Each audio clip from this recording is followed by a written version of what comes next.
নমস্কার, আশা করি সবাই ভালোই আছেন। এই যে এখানে হচ্ছে মটরকে ভিজিয়ে দিয়েছিলাম, ধুয়ে ভিজিয়ে দিয়েছিলাম, মটরগুলো হচ্ছে ভিজে গেছে।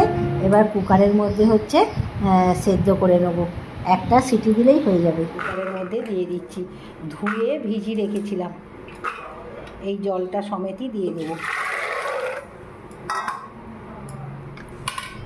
লবণ দিচ্ছি, লবণটা দিয়ে সেদ্ধ করে নেবো।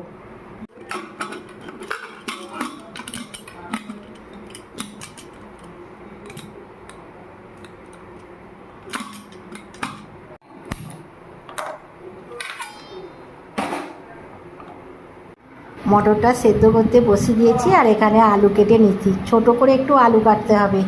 আর ভালো লাগলে চ্যানেলটিকে সাবস্ক্রাইব করবেন, পাশের বেল বাটনটি অন করবেন, সবার সঙ্গে শেয়ার করবেন, লাইক করবেন আর কমেন্ট করে জানাবেন।